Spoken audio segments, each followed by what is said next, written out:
Live from downtown Detroit, home of WDIV and Click on Detroit, Local 4 News at 5 starts now. Now at 5 o'clock, an arrest is made in that horrible double stabbing of a mother and daughter in Van Buren Township. Tonight we know more about the suspect and why he apparently wanted to keep his ties to the victims secret. And what the CEO of the Great Lakes Water Authority just did after tens of thousands of basements have been flooded in the past month.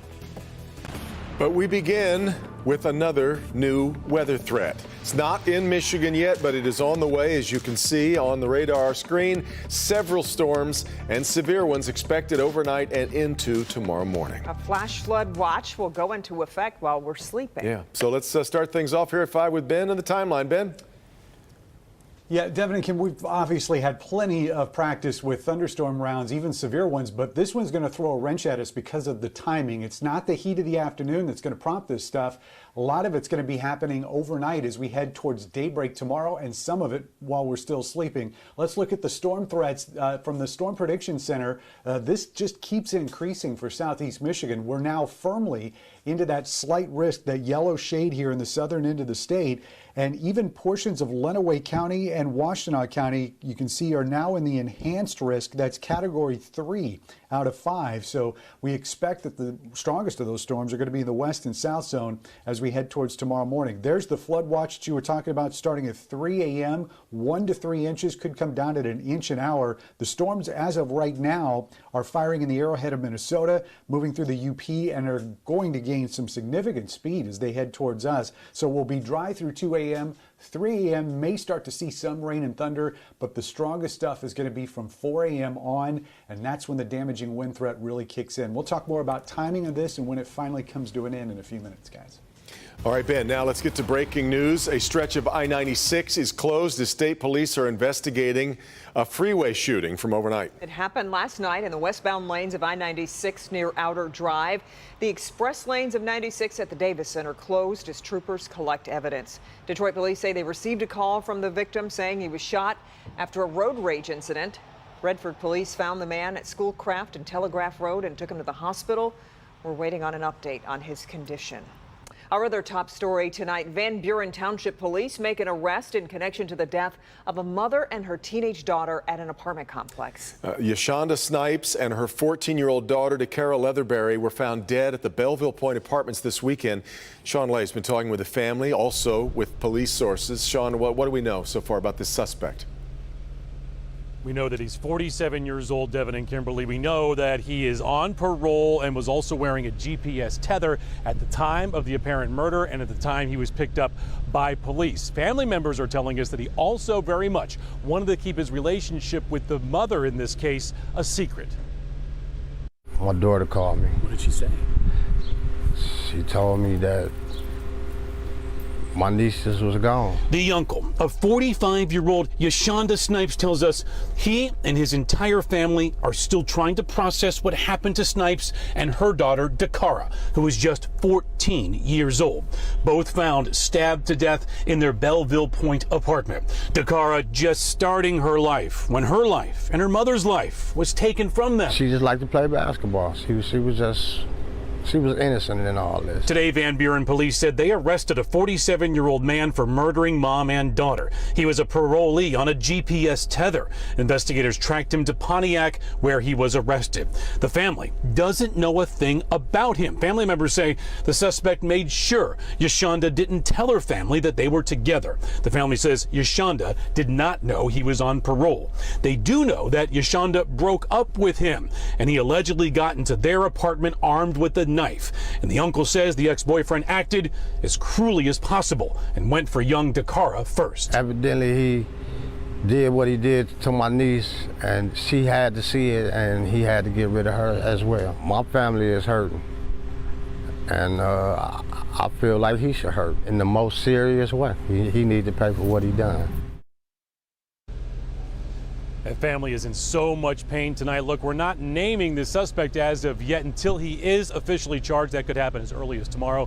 So many, Devin and Kimberly, reaching out to us today just to describe mom and daughter as such sweet souls who in no way deserve this kind of treatment. Back to you. It's just dreadful. All right, Sean. Federal bribery charges are filed against Detroit City Councilman Spivey. Federal prosecutors accuse Spivey and an unnamed official of involvement in a bribery scheme from 2016 to 2020. They say the pair accepted more than $35,000 in bribes in exchange for votes on city council and in subcommittees. According to the charging document, Spivey accepted a $1,000 payment from an undercover police officer in 2018. Spivey currently represents District 4 and has opted not to run for re-election. The CEO of the Great Lakes Water Authority is stepping down following, of course, 2 major flooding events in the span of about a month. Sue McCormick announced her decision to resign today as an investigation into what caused tens of thousands of basements to flood last month is just getting underway. Rod Maloney joins us live now. Rod, the timing of this decision certainly raises some questions. Well, like the question of, is she going to walk away right away? And they're just wrapping up the meeting, and no, she's going to stay on for the immediate time frame to about, I guess, August 11th. They're looking to name her replacement. But in the meantime, the biggest concern for everybody at the meeting today was the impending weather. A statement came out from the Gliwa PR department telling us essentially that people need to be braced, prepared for the weather. They think their system can hold up, but they do have sewage in holding areas that they're trying to drain now.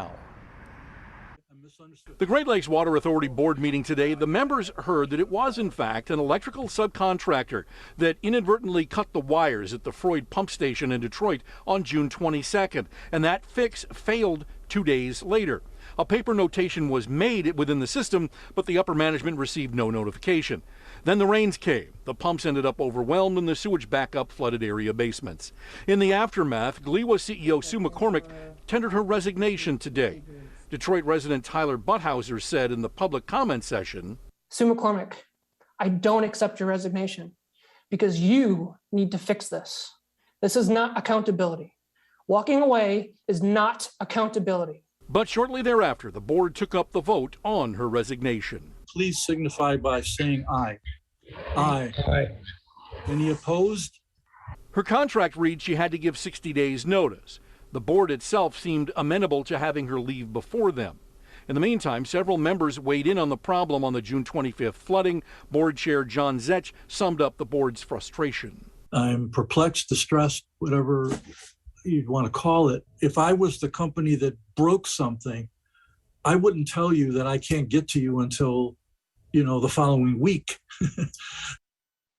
That was his frustration with what happened on the 25th with that subcontractor. In the meantime, there is a rather bizarre irony here. They wanted to hold board meetings, more board meetings in person, but it turns out the boardroom in downtown Detroit is flooded. The microphones aren't working, and they have to fix that before they can get back in person. Reporting live, Rod Maloney, Local 4.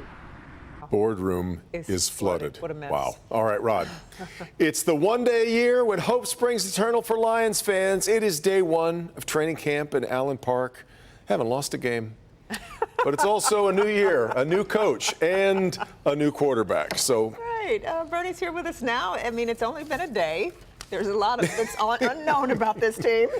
Well, yeah, I think you're being very kind. And Do you know what to expect? Do you feel like you've got a handle on what's Well, I've been over there for forever, so I'm happy to just be over here. Home before that. Yeah, exactly right. I was at the, I think they call it the timeout table. So, but now I've paid my debt to society. There is tons of attention on this team because there's been so much change from last year. You got a new quarterback, you got a new coach. We've got highlights from Allen Park where the Lions begin their first season under new head coach Dan Campbell. First head coaching gig for Campbell.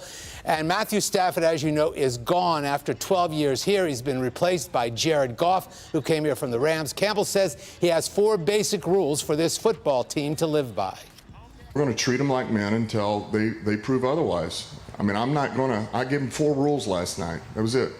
My 4 rules. I'm sure you guys want to know what they are. Please. Don't be late. Keep your weight in check. Don't disrespect your teammates, and don't disrespect this game. Those were the 4. Pretty good. There you go for a new head coach. Much more coming up from Dan Campbell. Very glib today, but very entertaining and interesting, too. They haven't played a game yet, so I'm sure that'll tail off a bit once they But start. his four Pretty basic. Are good. Extendable to life. Yeah, Not too good. bad at all. Good. Yeah. All right, Bernie. We'll see you in a little bit more. Okay, thanks. New at 5. A manhunt underway in Detroit. What police are saying tonight after a man abducted a woman and then shot a person who witnessed it. Also, a country superstar set to perform at this farm near Fowlerville. But new tonight why officials have some big concerns about Luke Bryan coming to town. But first, Simone Biles decides to withdraw from another competition in Tokyo. How her decision could have a much greater impact than winning any gold medal. That's next.